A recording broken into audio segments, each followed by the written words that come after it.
아까 그 브라질 얘기하시면서 저희들 아무래도 이제 브라질 실가 대통령 좀 두 번이나 하고 지금도 인기가 좋다 그러는데요. 여기는 노동자 PT잖아요.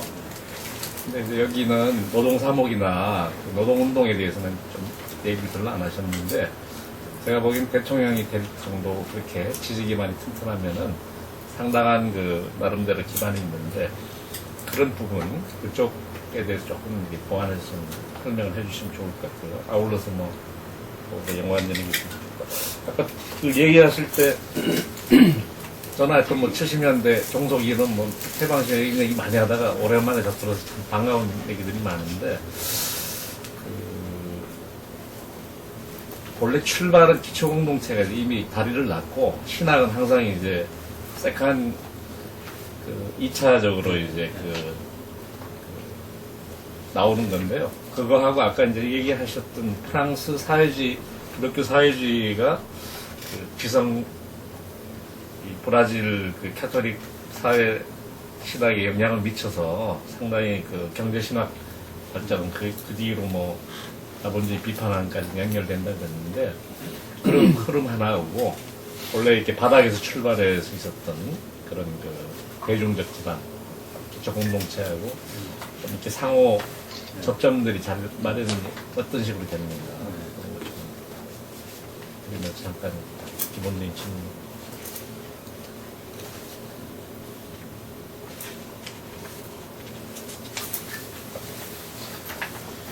예, 노동자 문제는 이제 우리식으로 따지면 우리 6월 항쟁 뒤에 이제 노동자 대투쟁하면서 막 노조 많이 만들어지고 폭발적으로 늘어났잖아요.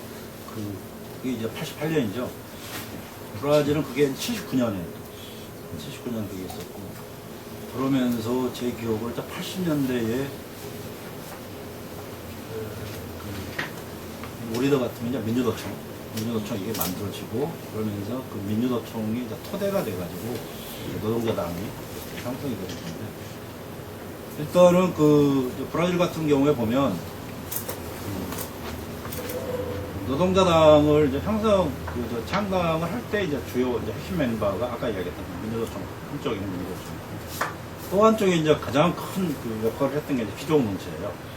그래서 기초공동체는 이제 굉장히 기초공동체라는 거 안에 이제 굉장히 많은 내용을 담을 수도 있죠. 농촌 지역의 기초공동체도 있고, 빈민 지역에 있을 수도 있고, 공장지대 쪽에 이제 노동자 중심의 기초공동체도 있고, 기초공동체 틀 안에 이제 아까 말한 하층계급의 성격에 따라서 굉장히 다양한 형태로 담아질 수 있는데, 그 기초공동체가 노동자당의 어떤 또 다른 한 줄기로 이제 형성이 되면서 그러면서 이제 민주노총도 그렇지만 기초공동체 같은 경우로 브라질은 이제 몇 개가 있냐 좀 전국적인 조사가 사실은 아주 최근에 이제 최근에 있는 거보다 이제 전국 조사는 아니고 이렇게 샘플 조사 이렇게 돼 있어서 정확히는 모릅니다. 근데 이제 최고 이제 전성기 때는 이제 한 10만 개, 그다음에 이제 전성기가 약간 이제 수그러든 그 시기로 따지면 한 6만 개에서 8만 개 이렇게 이야기하거든요.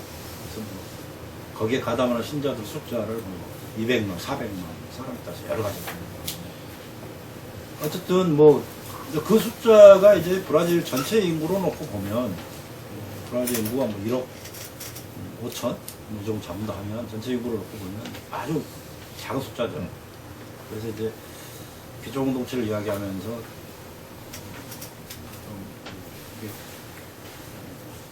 일반 사회 엘리트가 아니라 민중 엘리트에 국한된 운동이다 이런 비판도 해요. 그런데 어쨌든 그 사람들이 이제 카톨릭 안에서 수는 적지만 어떤 조직력이라든지 미치는 어떤 영향력이라든지 이런 것이 워낙 방대했기 때문에 한쪽에 기초공동체가 있고 한쪽에 민주노총이 있고 그래서 그런 어떤 기본적인 토대가 굉장히 탄탄했던 것 같아요. 그래서 놀라 같은 경우는 제가 처음 선거를 했던 때가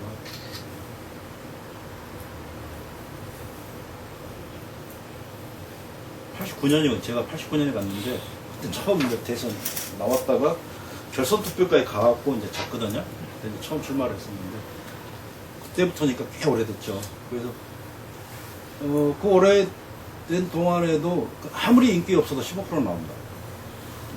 기본적인 민주노총하고 기초공동체 그 기본적인 그 숫자만 갖고 근데 거기서 이제 약간의 인기를 얻으면 30% 40% 이렇게 올라갑니다. 그래서 그런 탄탄한 토대가 있었기 때문에 이제 대선에 이렇게 나갔던 거고 그 어떤 노동자들의 어떤 탄탄한 기반 기초공동체도 그렇고 민주노총도 그렇고 이게 좀 있었던 것 같고요. 노동 사목 활동은 활발하지 않습니까? 아니 노동사목도 활발합니다. 네. 이제 기초공동체 관련돼 있어서 활발하시는 거예요. 그 사목은 뭐 우리나라 일단 그 종류 숫자만 따져놓고 봐더라도 우리나라에 있는 사목의 숫자보다는 한 서너 배는 더 되는 것 같아요. 어린이 사목부터 시작해서 민주노 사목, 여성 사목, 노동 사목, 토지 사목, 그다음 뭐 대학 사목, 하여튼 뭐 아까 말씀드린 뭐 중산층 사목도 있고 뭐 하여튼 굉장히 많습니다. 노동사목이 지금도 활발하다는 거예요? 활발하다는 이야기는 글쎄. 이게 노동 이게 토지 사목 같은 경우는 그 일단 활력 자체가 아까 말한 토지 농민 운동이 이제 형성이 되면서 우리나라도 마찬가지로 카톨릭 농민 운동이 활발하다가 나중에 전농이 형성되면서 카톨릭 농민 운동은 생명 운동을 하면서 어쨌든 뭐 대사회적인 좀 이런 어떤 입지는 굉장히 좀 촉발된 것처럼 토지 사목도 뭐 그렇게 되고 농민 아니도 노동 사목 같은 경우도 사실은 이제 우리나라의 형태로 보면 이제 노동 사목이 있고 또 기초공동체 단위에서의 노동자 활동들이 또 있기 때문에 상당 정도 이제 그쪽으로 좀 흡수가 되기 때문에 노동 사목이 활발하다고 하기는 좀 힘들죠. 연관되는 있는데요. 90년대 이후에 의도적으로 이제 오프스데이 주교들이 거기 많이 늘어났잖아요. 네. 근데 그럼에도 불구하고 사제들이 어떤 이전의 경향성들, 기초공동체 호응, 그만두기 다분히 있었다고 알고 있는데 그게 유지가 됐는지 아니면 주교들이 바뀌면서 사제들의 성향도 바뀌었는지. 아 그게 이제 두 가지 그 반대되는 대조되는 상황이 있었는데요. 하나는 이제 그 도멜더 까마라 아시죠? 이제 그쪽 주교가 이제 은퇴하면서 교황청에서 보수적인 주교를 임명을 해가지고 제 기억이 정확하다면 한 2년 안에 완전 작사를 내본 적이 있어요. 민중사목 활동가들 다 해산시켜버리고 그런 단체들 다 해산시켜버리고 그러다가 나중에는 몇 년 뒤에는 그 신학교까지 2개 폐쇄를 해버렸어요. 그러면서 거기는 완전히 작사를 해버렸죠. 근데 이제 그 반대 사례가 어디가 있었냐면 이제 그 상파울로 교구 같은 경우 이제 상파울로 교구 때 아렌스 추기경이 아주 해방신학이 아주 열렬한 지지자였어요. 그래서 교황청이 눈을 까셨죠. 근데 이제 그래도 말을 안 들으니까 상파울로 교구를 5개로 나눠버렸어요. 그리고 이제 그 아렌스 추기경한테는 그 진짜 알맹이 없는 그 도시 한가운데 주고 나머지 이제 4군데는 이제 보수적인 주교를 임명을 했는데 근데 4명의 주교들이 주로 이제 좀 가난한 동네들이 많았는데 근데 제가 활동했던 그쪽 같은 경우는 주교가 왔는데 이제 주교 빼놓고 쉽게 말하면 다 빨갱이인 상황 있죠. 그래서 주교가 무슨 이야기를 해도 밑에 전달이 안 되는 거죠. 움직이지 않아 버리는 거죠. 그래서 주교가 한 2년 동안 끙끙거리다 자기가 해심해 버렸어요. 자기가 바꿔버렸어요. 그런 경우도 있고. 그래서 뭐 그 교구에 따라서 좀 그 교구의 상황에 따라서 어멜더 까마라 같은 경우는 뭐 하여튼 민주적도 많이 있었지만 워낙 그냥 뭐 카리스마에 의해서 많은 것들이 좀 이루어졌던 이런 상황이었기 때문에 좀 그 공백을 쉽게 치고 들어와서 돈 줄 갖고 주로 이제 장난을 쳤거든요. 지원한 그런 단체들에게 지원한 돈 다 끊어버리면서 그러면서 뭐 한 2년 만에 완전 잡혀버렸어요. 상파울루 같은 경우 워낙 이제 탄탄한 그 민중사목 조직들이 이렇게 꾸려져 있기 때문에 주교 혼자 와서 어떻게 바꿀 수 없는 그런 상황도 있었습니다.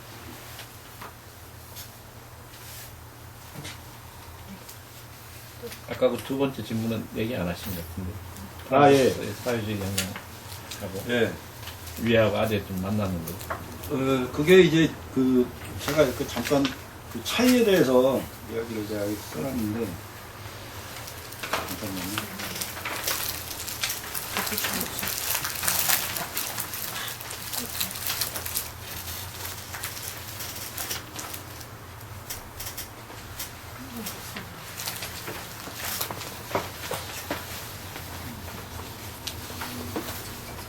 아, 이건 아니고, 피타이트 가톨릭. 무슨? 이게 기초공동체하고 그 카톨릭 사회주의하고의 어떤 그 접점, 이걸 이야기하시는 거죠? 예, 예.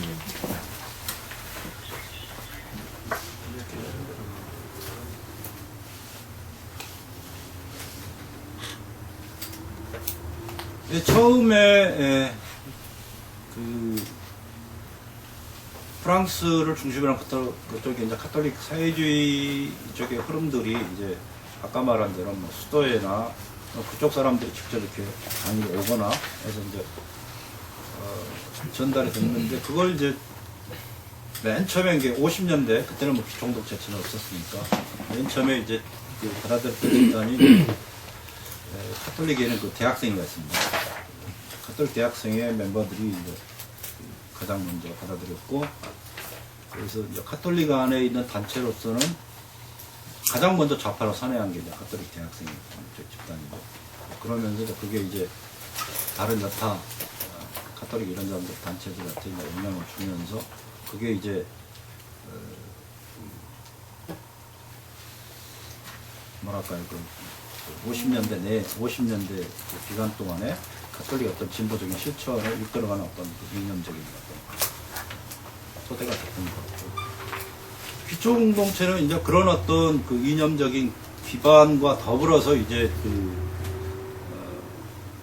중요한 역할을 했던 게 이제 잘 아시는 것처럼 파울로 프레이리의 그런 교육론에 바탕한 민주교육 운동이 이제 그 카톨릭 안에서 굉장히 활발하게 이제 이렇게 이루어지면서 어떤 대중들에 대한 어떤 의식화 교육하고 이제 그게 이제 접점이 되면서 이제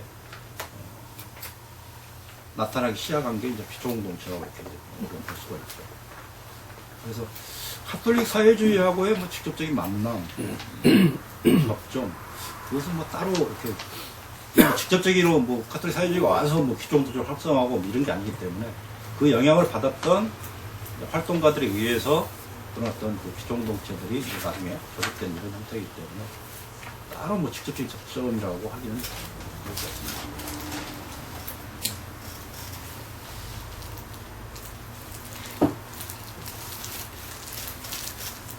다른 질문 혹시 더 없으세요? 우리 학생들한테 좀 미안해요. 너무 그냥 다 아는 것처럼 막 전제하고 이야기를 해가지고 시간이 너무 짧아가지고. 질문 하나만 해도 아까 그 말씀하신 교리고사 얘기가 좀 나왔는데요. 그러니까 저희 서울대교가 좀 보수적이긴 하잖아요. 네? 서울대교가요. 네. 본다면 성당에서 신부님하고 이런 얘기하면 좀 답답하거든요. 근데 거기서는 성당 교구 자유화돼서 이렇게 된다는 게 저희 성당에서 하는 예비자 교리나 뭐 그런 식으로 교리 지침이나 교리 내용들이 있잖아요. 그런 게 대충 어떤 식으로 이루어지는지 이런 나라에서. 그러니까 사회적 내용을 담기가 어차피 성서를 기반으로 해야 되는데 네. 그걸 풀어나가는 게 저희 나라하고 많이 다를 것 같아요. 이게 뭐 성서에 대한 이제 그 해방시대에 보면 이제 중요한 특징 중에 하나가 이제 성서에 대한 새로운 해석 해갖고 보통 우리가 이제 민중적 성서 해석이라고 이렇게 이야기를 하거든요. 그래서 이제 그 라틴 아메리카에서 이루어지는 어떤 그런 어떤 진보적인 실천에 기반해서 어떤 뭐 성서에 대해서 새로운 어떤 성찰들이 이루어지고, 그런 어떤 연구 성과들이 이제 민주적 성서 해석이라는 형태로 나타나는 거죠. 그래서 물론 잘 아시는 것처럼 뭐 출애굽 이야기라든지 이렇게 좀 선호하는 성서 논문이 있긴 한데, 어쨌든 이제 성서를 이제 라틴 아메리카 현실 입장에서 새롭게 해석을 하면서 얻어지는 그런 결과물을 바탕으로 해서 이제 교리가 이제 구성이 되는 거죠. 이제 그런 교리의 내용들을 이제 이야기하는 것처럼 그 교구의 이제 주교의 성향에 따라서 굉장히 제한을 받기도 하고 좀 개방적으로 열려 있기도 하고. 기초 공동체에서 어떤 사회적 실천을 직접 나가기도 하는 거리도 나가요. 주로 이제 아까 이야기했던 것처럼 이제 자기 지역에 기반한 어떤 이해관계 아까 이야기했던 이제 빈민촌이다 그러면 빈민촌의 어떤 공동의 문제들 이런 문제들을 해결하기 위해서 이제 어떤 실천들이 이루어지죠. 그래서 그게 이제 시위도 되고 아니면 뭐 항의 방송이 될 수도 있고 여러 가지 형태가 될 수도 있죠.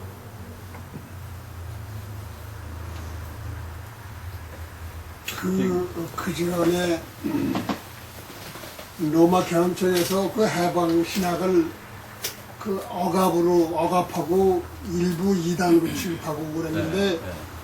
왜 그랬는지 첫 번째 지금도 그 이유가 뭐였는지 그 첫 번째 지금도 그 해방 신학을 하는 사람들을 로마 교황청에서 거부하는 건지 아니면 이렇게 합의가 되는 건지 세 번째 질문으로 도대체 해방신학이라는 게 신학이만 신학이지 왜 해방신학이라는 이름을 붙였는지 해방이 뭔지 제가 무식해서 그런지 그거 좀 설명을 했으면 좋겠네요. 해방이라는 말은 아까 제가 잠깐 말씀드렸는데 일단 이제 라틴 아메리카의 이제 가난과 어떤 비참 이게 이제 그 사람들의 삶을 이렇게 이제 좀 힘들게 만드니까 신자 입장에서 이제 결국은 인간을 인간답게 살 수 없게 만드는 이 가난이나 비참 이 문제들을 좀 해결해야 되겠다. 그렇게 접근을 했는데 그러면 가난과 비참이 왜 생기는 거냐?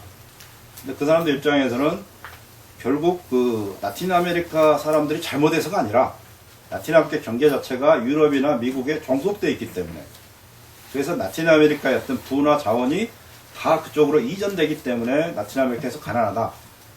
그래서 이 문제, 라틴 아메리카의 가난, 라틴 아메리카 사람들이 인간답지 못한 그런 삶을 살도록 만드는 이 가난을 해결하려면 결국은 그 유럽이나 선진국에 종속되어 있는 그 종속의 끈을 먼저 끊어버려야 그 가난으로부터 우리가 벗어날 수 있다. 그래서 종속의 끈을 끊는다는 것을 이제 해방이라고 생각합니다. 종속으로부터 해방. 그런 의미의 해방이고요. 그 다음에 그 해방신학에 대한 교황청의 태도는 그때 이제 80년대에 그 2개 훈령 나와가지고 처음에는 이제 완전히 거의 이단 비슷하게 했다가 이제 두 번째 훈령에서는 좀 이제 애매모호한, 좀 알아된 내용이지만 좀 애매모호한 이렇게 태도를 취했던 것 같고. 근데 이제 기본적으로는 이제 가장 교황청에서 문제시 삼는 것은 이제 마르크스주의를 어떤 분석적인 도구로 이제 활용하는 이런 거죠. 아까 예를 들어서 가난이 문제다. 그러면 가난의 원인에 대해서 그 여러 가지 관점들이 있을 수 있지 않습니까? 근데 이제 해방신학자 입장에서는 마르크스주의 관점에서 그 가난의 원인을 분석할 때 진짜 가난의 원인을 분석할 수 있다 이렇게 본 거죠. 그래서 이제 마르크스주의를 들어온 거죠. 근데 이제 교황청에서는 아까 이야기했던 것처럼 마르크스주의는 무신론이면 우리 카톨릭의 적 이런 도식이죠. 그렇기 때문에 이제 그 부분에 대해서 이제 가장 크게 거부를 하는 것 같고요. 물론 그 밖에도 많은 이유들이 있겠죠. 어떤 교황청의 그 획일적인 통제에 좀 따르지 않는 이런 문제들. 그래서 이제 기본적으로 거부하는 것 같고요. 뭐 지금도 여전히 이제 그런 문제 가지고 뭐 그건 굳이 꼭 뭐 해방신학뿐만 아니라 뭐 우리나라에서도 그렇고 뭐 다른 아시아 국가에서도 그렇고 계속 교황청의 어떤 가르침이나 지침에 따르지 않는 그런 어떤 신학자들이나 여기에 대한 어떤 각종 징계들이 나오죠. 우리나라도 뭐 있었던 거고 지금도 뭐 해방신학 그쪽에서도 뭐 그 출교를 파문까지 시켰잖아요 그때. 예, 그런 경우도 있고 굉장히 많죠. 그건 계속 지속되는 문제고 뭐 얼마 전에 우리 그 주교에서도 나왔던데 그 교회에 인가받지 않는 서적에 대해서 검열을 강화하겠다 이런 거. 같은 맥락이죠. 몇 년 됐어? 어? 몇 년 됐다. 아 최근에 또 나온 거예요. 이번에 다시 났어? 그래서 뭐 교황청의 통제에 벗어나려고 하는 그런 어떤 이런저런 시도에 대해서는 끊임없이 징계 방법을 통해서 그때 소환시켰던 마침그 주교가 지금 교황된 거잖아요. 그렇죠. 버프 신부. 그렇죠. 그 당시 해방신학 그 훈령 작성했던 사람. 그 해방신학이라는 것이 지금 선생님은 브라질 라틴 아메리카를 내리시는데 중세 이전에도 해방신학이라는 용어가 있었거든요. 신학자들에 의해서. 그래요. 처음 듣습니다. 아 그런 책이 있어요. 아 그래요? 저는 처음 듣습니다. 질문인데요. 저희 나라에서는 우리나라에서는요 굉장히 종교인이 데모하고 그러면 굉장히 안 좋게 보잖아요. 할 말 없으면 이렇게 종북 잡고 막 그러는데 그래서 우리나라에서 뭔가 이렇게 종교라는 이름으로 뭐 사회 참여하기가 굉장히 일반인들 인식이 안 좋은데 그 남미 쪽에서는 라틴아메리카 쪽에서는 굉장히 다들 인정하는 분위기인지. 아, 거기도 뭐 많이 이야기하죠. 그래서 뭐, 뭐라고 갑자기 생각이 안 나죠. 뭐, 빨간 모자 쓴 공산당, 뭐, 이런 표현 많이 쓰죠. 뭐 죽여드리게 빨간 모자 쓰잖아요. 아니죠. 추기경 쓰는 거지, 추기경. 이거 이제 좀 진보적인 그런 어떤 종교인들을 비판하기 위해서 그런 표현을 쓰죠. 근데 이제 우리보다는 이제 그런 부분에 대해서 거기는 이제 라틴 아메리카의 어떤 그 경험들이 있으니까 축적이 된 게 있으니까 예를 들면 뭐 쿠바 혁명이라든지 니카라과 혁명이라 특히 이제 니카라과 혁명 같은 경우는 그 사실 카톨릭 굉장히 깊숙이 관여했던 거고 그다음에 혁명에 성공하여서 그 혁명 정부의 그 신부들이 이렇게 장관으로 참여하기도 했고 그래서 거의 이제 니카라과의 그 혁명 자체가 라틴 아메리카에서는 하나의 그 혁명의 모델처럼 돼 있는데 카톨릭이나 그 아까 말한 그 해방 그리스도교인들 입장에서 보면 진짜 니카라과 혁명이 진짜 하나의 모델이죠. 그래서 그 정통 마크시스트적인 그런 방식에서 상당히 벗어난 이게 좀 이질적인 좀 그거죠. 왜냐하면 워낙 그 종교 카톨릭 진보적인 어떤 그 그리스도교인들이 많이 참여하면서 사실 내용들을 많이 좀 바꿔놨죠. 바꿔놔서 그래서 이제 그런 경험들이 이렇게 축적되어 왔기 때문에 우리보다는 훨씬 더 좀 자유스럽긴 하지만 보수 쪽에서 이렇게 공격하는 방식은 거의 비슷합니다. 조직도 비슷해요.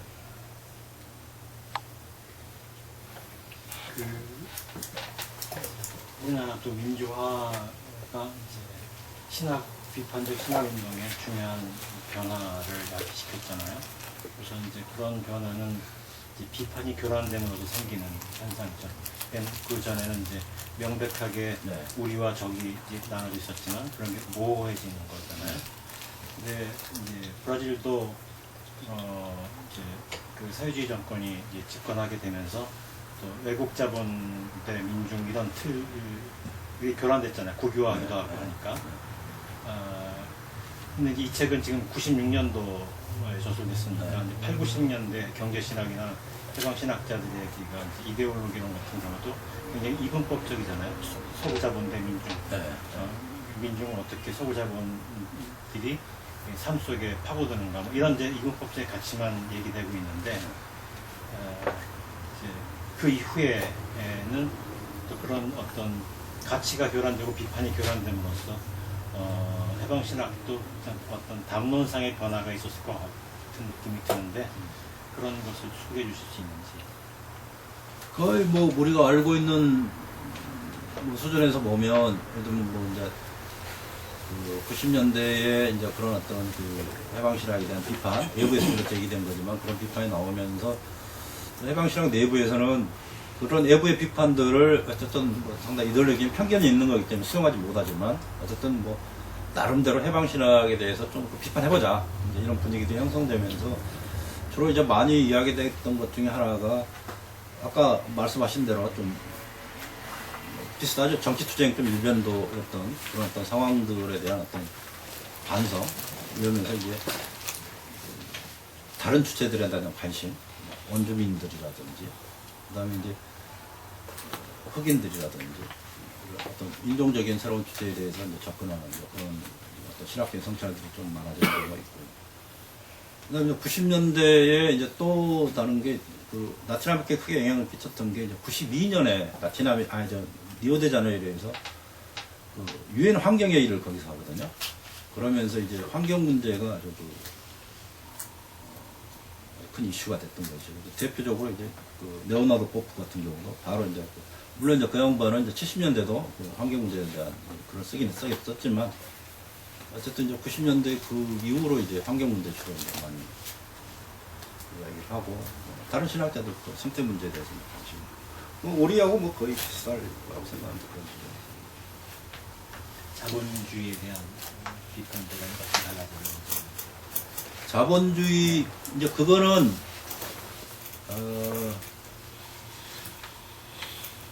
그런 것 같아요.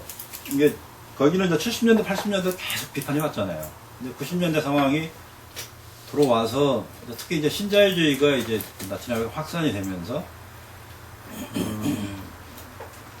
근데 이제 이게 좀 애매하긴 한데 모르겠어요. 이제 저는 이제 주로 이제 주교들의 문헌, 주교 문헌들만 주로 이제 분석을 해봤는데 그 분석을 해보면 7, 80년대에 그런 어떤 비판의 연장선상에서 계속 비판하는 이런 경우들이 있고 그게 상당히 좀 주류예요.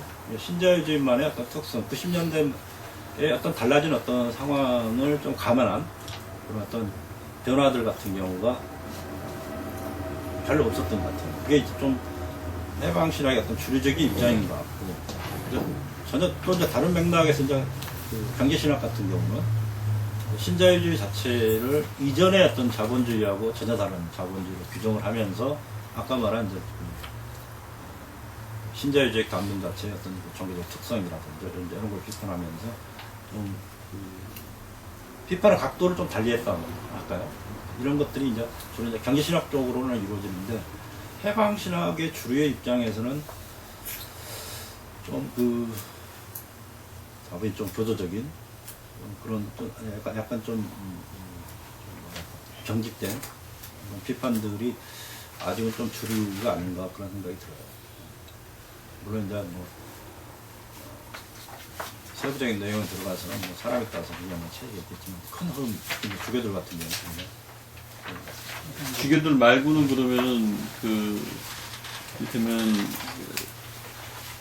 아까 뭐 무토지 예를 들어서 농민운동이라든가 뭐 노동운동이라든가 기타 거기 뭐 그 부족민들 토착민들 특히 이제 이 신자유주의가 계속 이 전행하면서 밀려나가는 게 이제 주로 이제 그 토착민들인데 그렇게 되다 보면은 실천행위가 나름대로 있으면은 담론화가 가능할 것 같은데 은혜 아니라서 그런지 실제로 뭐 그 복부 같은 경우가 정 그리고 힘 번역된 게 그게 상당히 오래전이잖아요. 그거는 그야말로 생태적인 글인데 그 양반이 원래 그런 감수성이 있긴 하지만 생태신학 이후로 이제 이렇게 그쪽으로 확 가서 우주론적인 차원에서의 어떤 해방 이런 얘기들을 이제 거의 뭐 해방신학자인지 생태신학자인지 구분이 잘 안 가고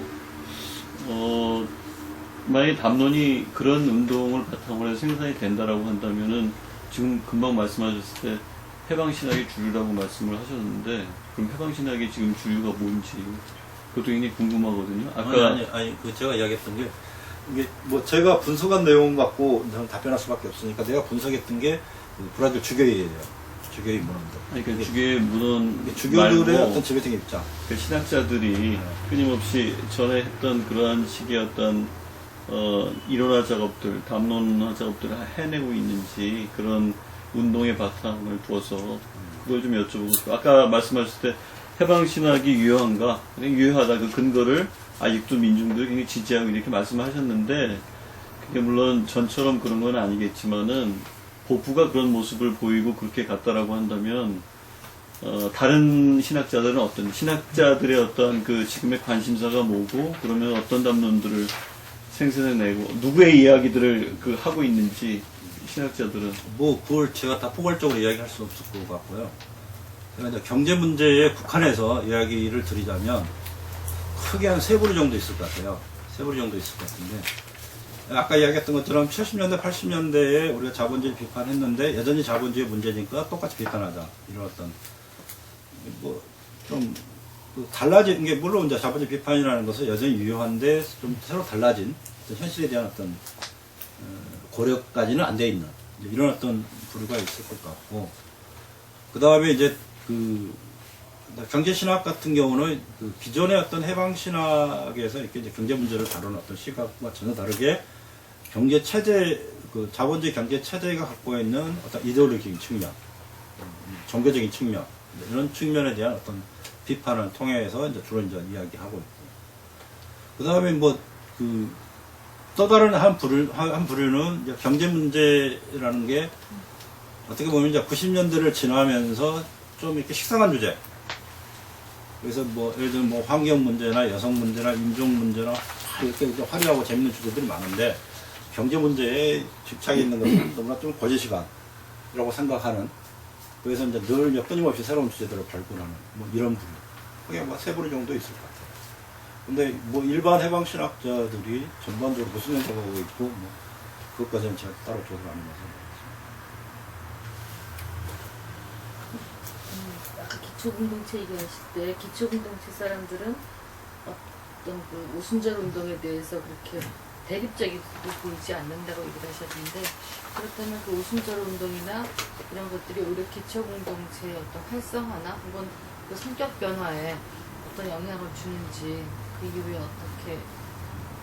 이게 이제 그 아까 말씀드린 대로 이제 일부 다 그런다는 게 아니라 일부의 어떤 그 신자들 같은 경우는 성년세신 운동을 이렇게 기초공동체 운동하고 어떤 적대적인 대립적인 것을 보지 않고 기초공동체가 갖고 있지 않는 어떤 보완적인 요소를 갖고 있는 것으로 이렇게 수용을 해서 수렴하려고 하는. 그래서 이제 기초공동체 안에 예를 들어 기도회를 만든다든지 이런 식으로 하려는 시도들이 이제 분산적으로 이루어지고 있죠. 근데 이제 그게 이제 뭐 기초공동체 전반에 걸쳐서 어떤 뭐 결과로 나타나는 것은 아직은 없는 것 같고요. 기초공동체 안에서도 이제 일부에서는 여전히 성년세신운동은 뭐 심지어 그 남미 같은 잘 쓰는 게 뭐냐면 악마는 북에서 내려온다 이런 표현도 잘 쓰거든요. 북이 미국이잖아요. 그래서 그 성년세신운동이 이제 미국이 도사를 했는 그 미국의 애교 정책 뭐 이런 것까지 아직까지도 그렇게 이제 음모론적 입장에서 이렇게 바라보고 적대시하는 사람들도 여전히 많이 있고. 이제 아시아 같은 경우에는 좀 비슷해요, 상황이. 그러니까 이제 우려되는 거는 그런 거죠. 그러니까 그 주교회의 자체에서 바닥 공동체를 끌어들이면서 본당의 어떤 준본당화, 그러니까 이를테면 본당을 행정의 어떤 하나의 단위로 그 기초공동체를 그 정책적인 차원에서 그 수렴하는 데가 특히 특별하게 보이는 게 이제 필리핀 같은 나라고 인도네시아 같은 그런 나라들이거든요. 그러니까 그 브라질이나 라틴 아메리카 일본은 얼마나 다른지는 모르겠는데 이제 그런 것들이 아시아 전체로 이렇게 보자면 일반화된, 우리나라도 마찬가지라고, 그 전형적인 게 우리나라 같은 경우에도 행정 단위이죠. 뭐 공동체는 제가 보기에는 온전한 의미에서 공동체는 아닌 것 같고, 근데 브라질 같은 경우에도 지금 이제 그런 양태들이 좀 보이는지 아니면은 행정화는 그렇죠. 그러니까 이를테면은 이게 전에는 기초 공동체로서 자기의 어떤 그 안에서의 어떤 다이내믹이 있고, 그런데 이게 본당이나 교구와의 관련 속에서 행정의 하나의 단위로, 그래서 중앙 통제를 했을 때 아주 통제에 기가 막히게 이렇게 잘 따를 수 있는 이 체제화시키는, 이제 아시아에서는 그런 것들이 이제 시대가 좀 가면서 그게 더 강화가 되는 측면이 있는데, 그 브라질이나 특히 라틴 아메리카 같은 경우에도 그런지. 그런 사례는 제가 못 봤고요. 근데 이제 기초공동체도 좀 남미하고 중미하고 좀 다른데, 남미 같은 경우는 철저하게 제도 교육 안에서 출발했거든요. 안에서 출발했고, 이른바 교도권에 도전하기보다는 어떻게든 교도권의 협력을 끌어내는 형식으로 진행돼 왔어요. 특히 브라질 같은 경우는. 그래서 이제 부분적으로 또는 뭐 이렇게 일시적으로 마찰이 있었지만 전체적으로 보면 교계하고 좀 협력들을 상당히 좀 유지하려고 하는 이런 맥락에서 교회 안에서 계속 자리해 왔기 때문에 기초공동체를 이렇게 행정 단위화하려는 그런 노력은 없었던 것 같고, 아예 그냥 교계 입장에서 보면 본당 안에 존재하는 하나의 공동체로 이렇게 그냥 인지해버리는 이런 상황이었고, 그래서 예를 들면 이게 뭐 브라질도 교구마다 굉장히 다릅니다. 예를 들면 상파울로 교구 같은 경우는 그렇죠. 이제 뭐 교구의 어떤 하나의 사목지침 정하려면 각 그 기초공동체에서 대표자들이 본당에 모여서 거기서 이제 자기 지역의 어떤 이해관계라든지 문제라든지 기반해서 어떤 사목 무제들을 정하고, 그러면 그걸 모아서 본당에서 이제 지구로 가서 다시 거기서 논의하고, 그걸 또 지역으로 가고, 그게 이제 전체적 교구에서 보통 한 뭐 150명 정도 모이는데 그 사람들이 모여서 그 사무부제를 난상 토론하고 이제 만장일치로 난상 토론하고 이제 우선순위를 정하는 거죠. 정하면 이제 주교는 그걸 받아서 이제 발표만 하는 거거든요. 그러니까 이미 기초공동체가 굳이 행정 단위화 안 됐지만 이미 제도 교회 안에 한 요소로서 이미 들어와 있다는 것이죠. 그래서 굳이 행정 단위화할 뭐 그런 어떤 필요성은 뭐 없는 것 같고. 근데 중위는 이제 반대로 이제 아예 처음부터 교도권하고 이제 부딪히면서 뛰쳐나가 버렸으니까 이걸 뭐 행정 제도화 하려고 해도 이미 할 수가 없는 중위 같은 거 그런 경우. 그래서 뭐 준본당화라든지 이런 사례들은 좀 여기서 많이 다뤘던 주제고요.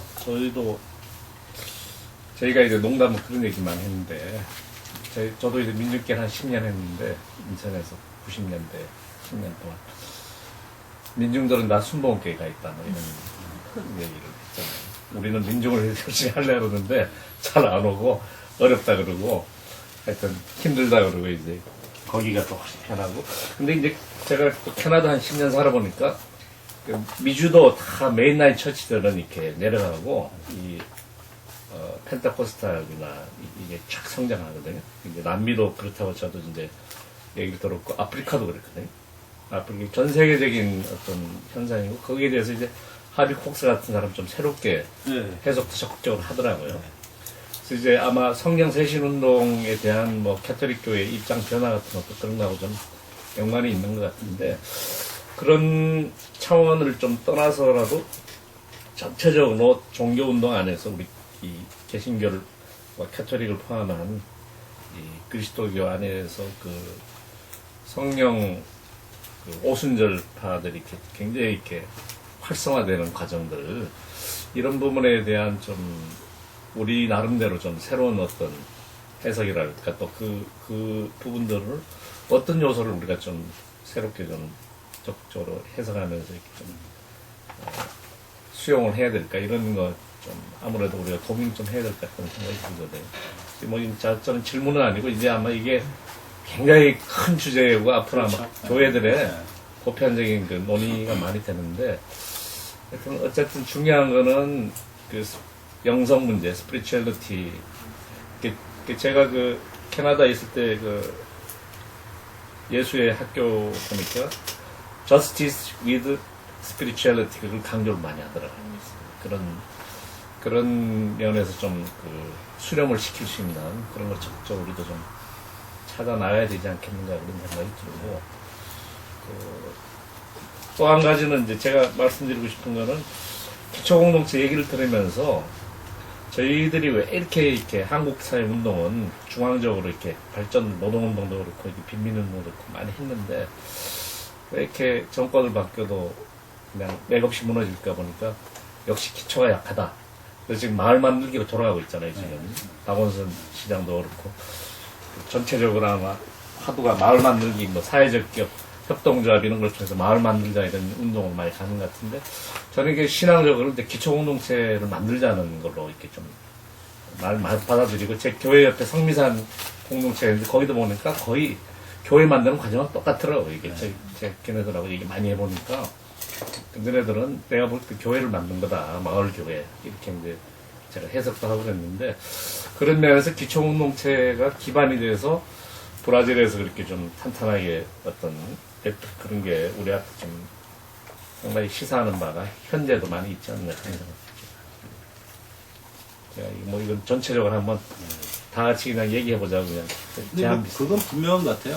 어쨌든 기초공동체, 특히 브라질 같은 경우는 그 막강한 기초공동체의 힘, 그게 모든 걸 다 만들어내는 것 같아요. 해방신앙이든 뭐든. 물론 좀 그 89년에 이제 그 눌라가 결선 투표에서 떨어졌거든요. 근데 떨어진 게 표가 어디서 나왔냐면 주로 가난한 동네에서 우파 쪽이 찍어버린 거예요.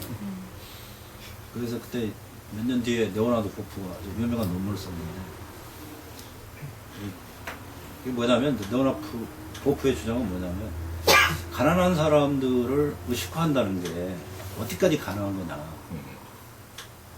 이게 하여튼 드립다 이렇게 가난한 사람들을 의식화하고 조직화하고 막 계속 그들을 역사의 주체로 끌어올리고 막 했는데, 나중에 그 대통령 선거에서 보니까 우파에다 딱 표를 찍어버리니까 또 그런 고민들도 있었는데 어쨌든 뭐 그런 걸 떠나서 그 거의 뭐 한 10여만 개에 이르는 그 탄탄한 그 기종동체 조직 이게 아마 브라질의 그 교회의 어떤 진보성 이걸 담보해내는 이게 저도 이제 개인적으로 그때 이제 그 제가 89년에 브라질 들어갔는데 저희가 이제 공부를 가는 목적이 뭐였냐면 그때 이제 한국에서 그 운동권이 이제 막 좀 색깔이 바뀌었죠. 그래서 막 막시스트들이 등장하고 그러니까 이제 카톨릭에서 운동했던 선배들이 좀 불안한 거예요. 그래서 쉽게 말하면 무신론자들 우리가 개척이 연대를 해야 되냐 이런 고민을 빠진 거예요. 그래서 선배들이 그러면 네가 저 라틴 아메리카 가서 이 막시즘하고 대화가 많이 축적되어 있는 노하우 축적되어 있는 가서 좀 공부 좀 해라. 뭐 사실 이렇게 하고 간 거거든요. 근데 가자마자 80년 9년에 딱 동국권 무너졌지. 그러니까 이제 나는 걷다 써갖고 집에 돌아가냐 이 생각을 했거든요. 그냥 공부는 목적이 딱 이제 없어져 버리니까. 근데 아마 그때 저를 버티게 했던 게 아마 그 빈민촌 활동했던 것 같은데 그럼에도 불구하고 빈민촌은 아무것도 달라지는 게 없다. 이제 이거였거든요. 그리고 끊임없이 그 사람들은 그 지역의 여러 가지 현안들과 부딪히면서 또 그 문제를 해결하기 위해서 오늘도 분주하고 내일도 분주하고 또 거기다가 또 하나 특색이 있던 게 뭐냐면 그 전에 유럽에서 돈을 많이 줬어요. 빈민촌 활동에. 근데 동구 무너지면서 다 그쪽으로 가버렸거든요. 그러니까 오히려 그 라틴 아메리카의 그 민중운동은 더 힘들어져 버린 거예요. 그러니까 뭐 달라진 게 없다 이제 이렇게 됩니다. 그래서 이제 그게 이제 아마 민중운동이 계속 지속적으로 이제 버텨나가게 됐던 그런 힘인 것 같기도 하고요. 그 오순절 관련해서는 모르겠어요. 저는 어쨌든 그 하필국수 이야기는 저는 좀 지나치게 미화한 것 같다는 좀 생각이 좀 들긴 하지만 어쨌든 뭐 우리가 취할 부분은 분명히 있긴 있는 것 같아요. 있긴 있는 것 같은데 근데 이제 최근 들어서 이제 오순절을 이렇게 좀 연구하는 학자들의 이제 글을 좀 보면 서서히 나오기 시작하는 게 뭐냐면 이제 정체거든요. 이제 확장되다가 이제 딱 수덕되는 이 시점인 것 같고 이제 일부 학자들 같은 경우는 더 빠져나간다고 이야기를 했었고 또 이제 어떤 경우는 이제 그 오순절의 확장이 라틴 아메리카에서 왜 그렇게 이게 그 브라질 같은 경우는 한 15% 이렇게 되는데 나머지 보면 75%는 카톨릭인데 뭐 어떻게 보면 75%에 비하면 15% 아무것도 아니잖아요. 근데도 어떻게 주교들이 막 그렇게 그냥 그렇게 막 그 심각하게 이렇게 받아들이는가 이렇게 생각할 수도 있는데 사실은 75%지만 매주 성당에 나오는 신자는 15%밖에 안 됩니다. 사실 똑같은 거예요. 말만 75%. 근데 이제 최근 들어서 또 이제 조사를 이게 학자들이 한 거 보면 오순절 봐도 이게 개신교는 항상 우리는 그 자기 신학에 대한 헌신도가 높다고 우리 전제를 하거든요. 카톨릭에 비해서. 그잖아요. 근데 오순절 봐도 들여다보니까 카톨릭하고 거의 비슷하죠. 여기도 학계비가 너무 많아. 그래서 이제 그 오순절 운동이 이제 그 하늘 친 걸로 이제 천장을 친 걸로 보고 이제 서서히 이제 좀 줄어드는 어디서 정체되고 뭐 이런 식으로 이제 분석하는 글들이 이제 서서히 나오기 시작하는 것 같아요. 질문인데요. 우리나라에서 해방신의 미래에 대해서 어떻게 생각하세요? 아니면 어떤 식으로 좀 커왔으면 좋겠다라고 생각하시나요? 우리나라에서요? 네. 우리나라에서는 뭐 민중신학을 이야기해야 되겠죠. 그 부분에서 우리 또 김진호 목사님이 대답을 해주셔야 되겠죠.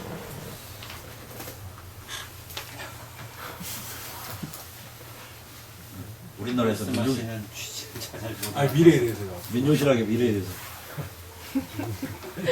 그러니까 이제 과거에 민중신학 이제 기독교 사회운동이 활발하던 시절에 민중신학은 이제 사회운동과 신학운동이 서로 맞물려가는 측면이 있었는데 지금은 이제 기독교 사회운동이 굉장히 부진한 상태에 있고 이제 진보적인 신학 담론으로 움직이는 기독교 사회운동이 별로 없어요. 그러니까 민중신학의 향후 미래는 이제 운동의 신학이라는 측면보다는 이제 시민사회의 어떤 신학적 비판 담론을 어떻게 유통하고 사람들에게 영향을 미칠 것인가 이런 문제인 것 같아요. 운동과 신학이 분리된 상황에서 신학이 어떻게 의미 있게 자리 잡을 수 있겠는가. 그리고 또 하나는 이제 교회는 여전히 의미 있게 작동하고 있는데 신학은 이제 교회와 많이 분리되어 있잖아요. 보수든 진보든. 그래서 어떻게 신학이 교회와 다시 만날 수 있는가. 이제 그 교회도 이제 사람들의 삶의 장에서부터 좀 멀리 떨어져 나가 있는데 어떻게 삶의 장으로 다시 들어오게 될지, 그래서 삶의 공공적 영역을 확장할지, 그리고 신학은 그 교회에 어떻게 의미 있는 신학적인 언어들을 제공해 줄 수 있을지, 뭐 이런 것들이 향후 민중신학을 포함한 이제 진보적 신학들의 숙제인 것 같아요. 나가서 그 오순절 얘기를 좀 해주시죠. 그 김 목수님 보시는 개신교에서의 그 오순절 뭐 예를 들어 대형 교회들 지금 영향력이 예전만큼은 못하지만 어떤지. 이제 한국에서 오순절 운동의 다이내미즘은 상당히 둔화된 경향이 있거든요. 근데 이제 여전히 저는 세계적으로 오순절 운동이 매우 활발하다고 생각이 되는데, 이제 오순절 운동이 가지고 있는 특징은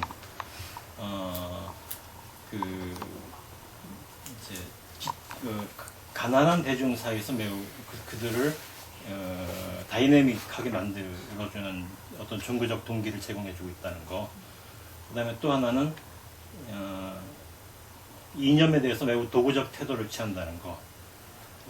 그리고 신앙과 물질적인 욕망을 매개하는데 매우 강한 유대를, 연계성을 만들어낸다는 거. 이제 그래서 정리하면 기초 대중들이 잘 살고 싶은 욕망과 신앙적 동기를 연결시켜서 가게 하는데, 그런 것들을 가로막는 면들이 좀 이념들이 많이 있잖아요. 그런 것들을 도구적으로 차용하게 하는. 그래서 어떨 때는 좌도 되고, 어떨 때는 우도 되고. 한국 같은 경우는 이제 굉장히 이념화된 교회들이 이제 한국 전쟁 전후에 형성되었는데, 그 굉장히 이념화된 도구들을 탈이념화시키는, 그래서 거의 이제 정치적이지 않은 종교 운동으로 만들어 버리는데 오순절 운동이 큰 역할을 했거든요. 그것이 이제 한국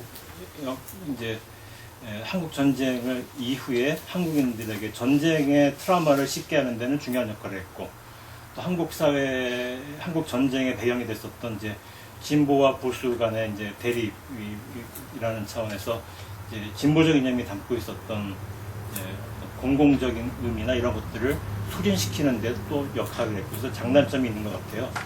근데 이제 아까 선생님 쓴 논문을 읽어보니까 이제 라틴 아메리카에서도 오순절 운동이 한편으로는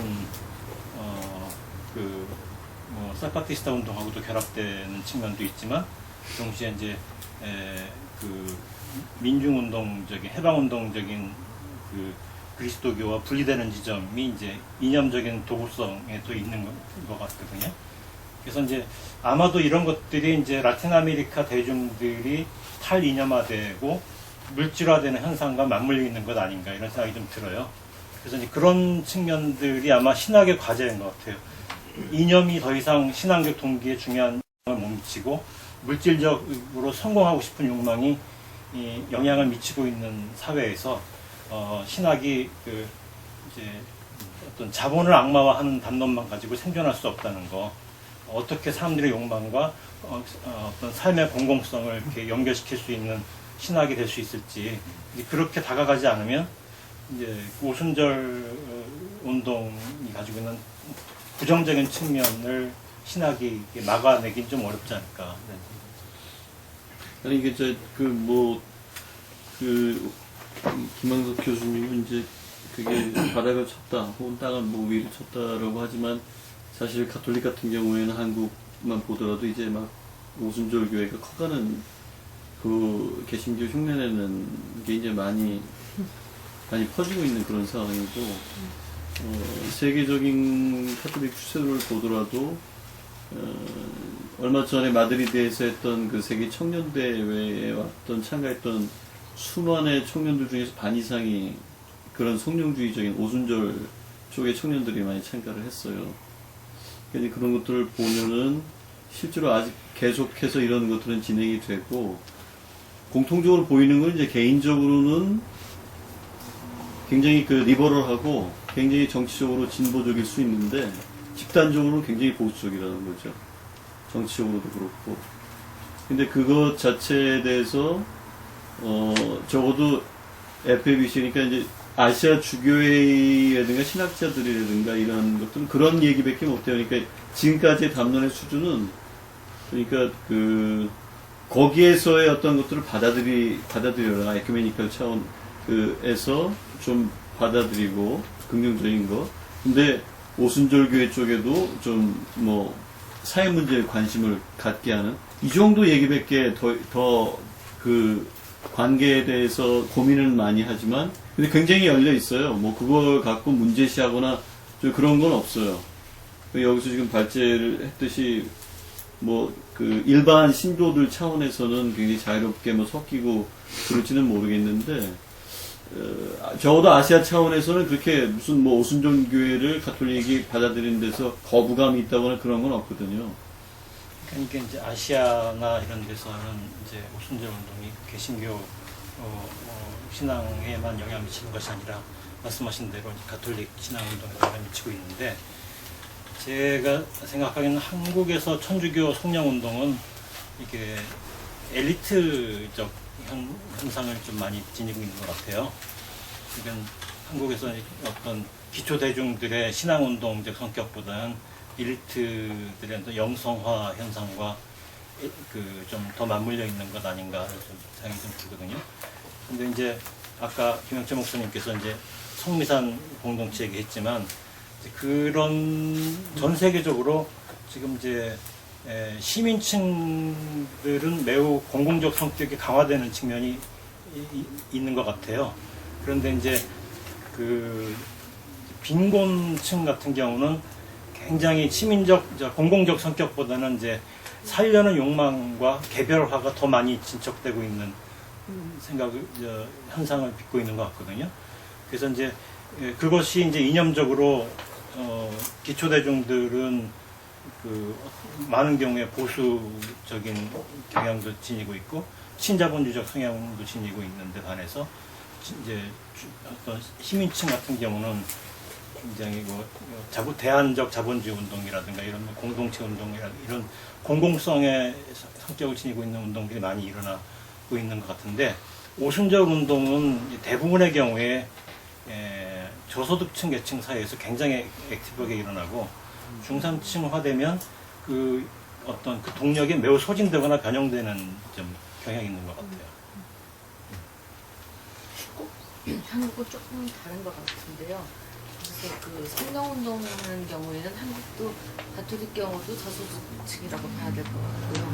그거랑 다르게 비정을 주로 이제 많은 수도원에서 비정도 운영을 하는데 운동이라고까지는 안 하지만 일종의 기도에 간다거나 비정 프로그램에 참석하는 사람들은 중산층들이죠. 그래서 좀 이렇게 구분이 되는 것 같아요.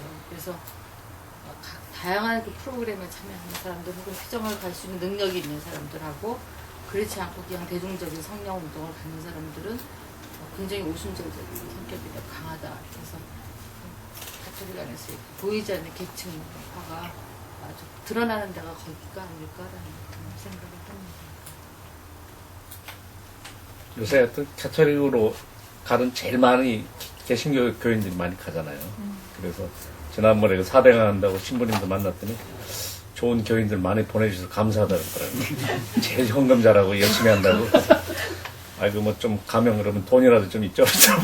그게 농담하고 그랬는데 근데 그게 이제 서로 막 이렇게 수렴되는 현상이 좀 나타나는 것 같아요. 그게 이제 캐톨릭 쪽에 보면 개신교하고 서로 간에 영향을 미치고 이제 저희 그런 것들이 필요하다고 생각하는데 아무튼 제가 보기 지금 우리나라에서 이렇게 좀 전통적인 가치, 아까 이제 마을 얘기도 사실은 우리 사회에 본래 있었던 거거든요. 옛날 저희 어릴 때도 그런 교회도 좀 그랬던 거야, 그 지역 사회에서 그런 성격이 강했는데 이게 이제 개신교회 같은 데는 그런 부흥운동이 일어나면서 이렇게 메가 처치가 생기면서 이렇게 교회가 굉장히 지역 사회 기반한 교회가 아니라 양극화되고 예를 들면 아주 대형 교회, 아주 소규모 교회 이렇게 나눠지는 그 자본주의 사회적 양극화하고 거의 뭐 그보다 더 빨리 이렇게 그런 것들을 선도하는 그런 경향들이 있었는데 그런 그 마을을 복원한다는 거는 교회가 본래 가져야 될 지역성이나 아니면 우리의 전통적 가치인 그 공공적인 그 어떤 부분들 그 사람들 그렇게 얘기하는데 옛날에 우리는 우리는 집은 좁았는데 골목길이 넓어서 놀 땐 참 많았고 지금은 아파트는 넓은데 놀 데는 전혀 없다 그러더라고요. 이 공공성이 다 사라지는 사회가 되는데 그걸 이제 회복하자는 게 제가 보기엔 마을 공동체는 공공적인 부분들을 많이 회복하는 운동이 이게 제가 볼 때는 우리가 신학적으로나 사회적으로 이렇게 좀 앞으로 감당해야 될 그런 방향인 것 같아요. 그래서 이제 그게 공동체가 그런 거죠, 이제. 공동적인 거를 많이 확보하고 개별적인 거는 좀 최소한 시키는 삶의 양식도 그렇고 모든 게 있어서 그런 면으로 좀 방향을 잡아가면 좀 이렇게 교회 운동이나 이 신학 운동이 우리 어떤 지향점을 좀 이렇게 찾는 데서 도움이 되지 않을까 그런 생각을 하게 됩니다. 그 브라질 같은 경우는 이제 아까 이제 성령세시 운동 이게 좀 이렇게 그 사회적인 현실이 좀 많이 작용을 하는 것 같아요. 그 중남미 같은 경우는. 그래서 단순히 그런 개인적인 사례뿐만 아니라 제가 두 번째 논문에서 이야기했는데 성령세시 운동 조직을 보면 그 뭐 사회적인 활동을 이렇게 담당하는 부서가 아예 있어요, 국이. 그것도 이제 아주 보수적인 관점에서 사회 참여가 아니라 비판적인 관점에서 사회 참여를 담당하는 그런 국이 2개나 이렇게 신설되거든요. 그전에 없다가. 그래서 그런 것들이 뭐 어쨌든 성령세시운동의 어떤 기본적인 특성은 있겠지만 동시에 그 운동이 어떤 그 사회적인 토대에서 환경 속에서 받아들여지느냐에 따라서 어떤 변화 가능성들은 있는 것 같아요. 적어도 라틴 아메리카에서 보면. 그래서 그 라틴 아메리카의 성령세시 운동이나 오순절 운동을 뭐 일반적인 어떤 우리가 앞에 쭉 이야기했던 일반적인 특성을 여전히 담지하고 있지만 라틴 아메리카의 어떤 상황 속에서 이렇게 형성되고 발전되면서 다른 지역과의 어떤 차이 같은 걸 보이는 그게 이제 결정적이다. 이게 판단하기는 아직 이르지만 또 그런 차이들을 보여주는 것 같긴 해요. 저희가 원래 약속된 시간은 이제 지금 1시간 정도 토론을 했는데 지금 이제 한 말씀도 안 하시고 그냥 듣기만 하신 분들도 너무 많이 계셔가지고 이제 뭐 질의응답 더 이상 질문 뭐 마지막으로 질문하실 분들이 있으면 뭐 한두 분 정도 더 얘기를 듣고요. 만약에 더 얘기하실 거 없으면 그래도 오셨는데 한번 들은 소감이라든지 그런 것들이라도 좀 한마디라도 하고 가시는 게 참석한 의미가 있으시지 않은가 싶어서 마지막으로 한두 분만 질문 더 받고 그 다음에 조금 간단하게 소감이라도 얘기 듣고 이렇게 마무리하는 걸로 하도록 하겠습니다. 더 이 주제와 관련해서 더 질문하실 게 있으신가요? 네. 그러면 이미 뭐 한국의 이제 그 성경세시 운동에 대한 이야기가 나와서 이 주제가 좀 이런 질문이 적절한지도 좀 잘 모르겠긴 한데요. 그러니까 초반에 이제 김진영 목사님이 그런 질문을 하기도 했었는데 어떤 담론적 변화가 포착되느냐 뭐 그런 질문을 하셨잖아요. 근데 제 생각에도 이제 기초공동체라고 할 때는 상당히 어떤 그 계급적 주체화 내지는 계급적 성격을 중심으로 이렇게 어떤 공동체성이 유지된 그게 굉장히 중요한 요소 중에 하나였던 것 같은데요. 근데 어떻게 보면은 이렇게 외환위기를 거치기도 하고 또 뭐 세계화가 계속 진행이 되기도 하면서 과거와 같은 그런 이분법이 교란되기도 하고 그래서 이제 적의 경계가 굉장히 교란된 시점에서 과연 이제 어떻게 기초공동체가 결속되고 있을까? 기초공동체가 결속하는 그런 담론이 과연 무엇일까라는 게 좀 궁금해지기도 했고요. 그리고 쭉 앞에서 나온 이야기들을 통해서 이제 어떻게 보면 이제 그 오순절 운동에 대한 편견일 수도 있는데 오순절 운동 이게 기본적으로 가지고 있는 기제는 그러니까 어떤 뭐 현세에 대한 긍정이라든가 어떤 약간 이 기초공동체가 가지고 있는 이 자본주의 사회에서의 실패에 대한 위로의 기제들을 많이 이렇게 가지고 있는데 그런 것들을 수용하면서 동시에 이런 기초공동체가 또 유지될 수 있다는 부분이 지금 제가 잘 이해가 안 되는 부분이기도 해요. 근데 앞으로 좀 제가 질문하기 전에 그 전에 이제 어떤 그 성령쇄신 운동 안에 뭐 사회운동을 담당하는 그런 부서도 있다 뭐 이런 얘기 해주셔가지고 굉장히 의아했는데 그런 식의 사회운동과 어떻게 결합하고 있는지에 대해서 조금 더 구체적으로 얘기를 해주셨으면 좋겠습니다. 글쎄, 뭐 구체적인 사례까지는 제가 뭐 갖고 있지는 않고, 이게 이제, 어쨌든, 아주 거칠게 이야기하면,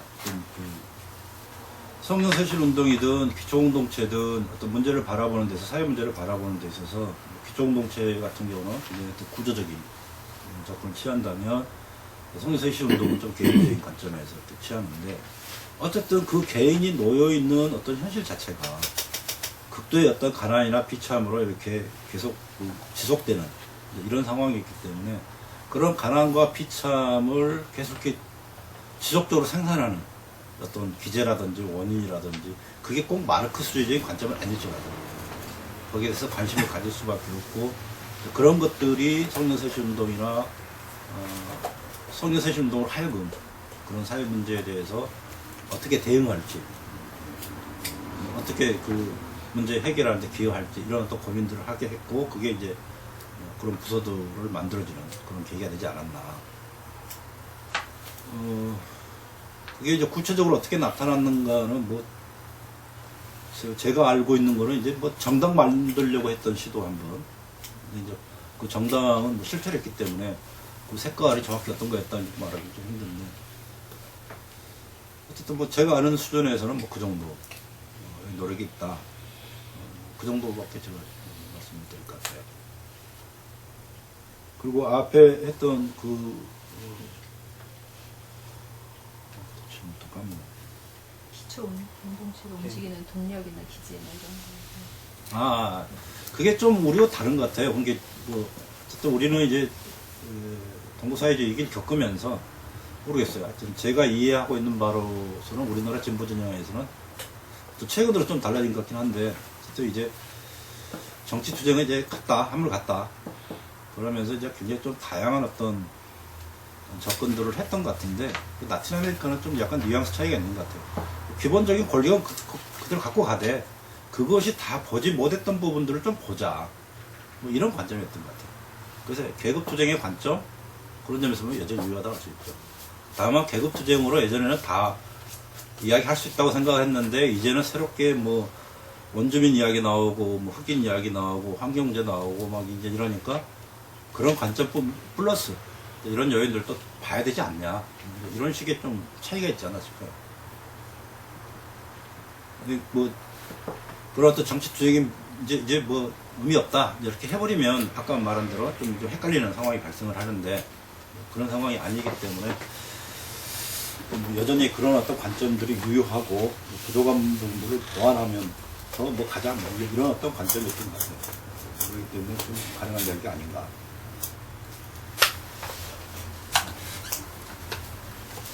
마지막으로 더 궁금하신 질문.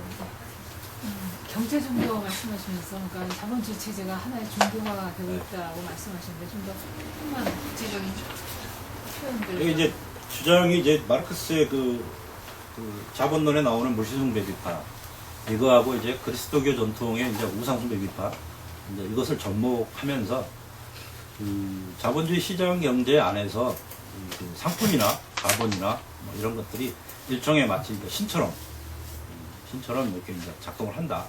이제 물신숭배라는 게 이제 그런 물신숭배를 이렇게 이제 신봉하는 사람 입장에서 보면 뭐 그게 실제로 신이 존재한다는 게 아니라 그런 것처럼 이렇게 이제 착각을 하는 거죠. 착각을 하면서 이제 그렇게 받아들이면서 사는 거죠.